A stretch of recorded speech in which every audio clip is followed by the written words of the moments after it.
loomulikult duett, kes läheb maailmameistrivõistlustele esindama Eestit, ei saa ikka ja jälle muidugi Noorata. Noora, palju õnne! Ja temaga on Timofei Palun.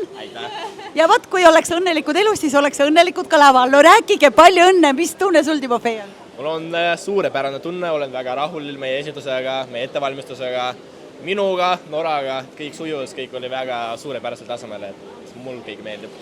Sina ei ole seda asja väga kaua teinud, on mul õigus? Ma olen novembri alguses siin, jah, ja 5 kuud, et... No tundub, et Nooraga kõiki, mis puudutab, mida Noora puudutab, läheb kullaks ära, nii et palju õnne sulle ka. Aga rääkige korra, üsna varsti tuleb siia alla ka see nende duett ja see esinemine, nii et kui tahate, vaadake järgi, aga korraks lühidalt, millest teie lugu rääkis? No räägi. Meie lugu rääkis siis aktiivsest otsingust, kus 2 inimest otsib endale inimest kõrvale, küll aga väga erinevatel põhjustel. Üks otsib päris armastust ja teine otsib endale järgmist mõrvaohvrit. Siukest. Wow.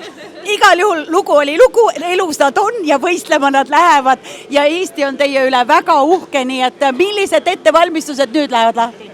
Oi, nüüd hakkame ikkagi palju rohkem trennima, et juba tegime palju trenni öösiti ja ma ei tea, mitu tundi paneme siia, aga nüüd paneb veel mingi 3 korda rohkem, et praegu algab tõsine ettevalmistus. Ma soovin teile südamest edu ja uskuge mind, kui te vaatate ja see tundub teile nii ilus, siis tegelikult on seal taga megatöö ja päris räigelt palju tunde. Nii et soovime noortele edu ja hoiame pöialt. Tooge võit koju!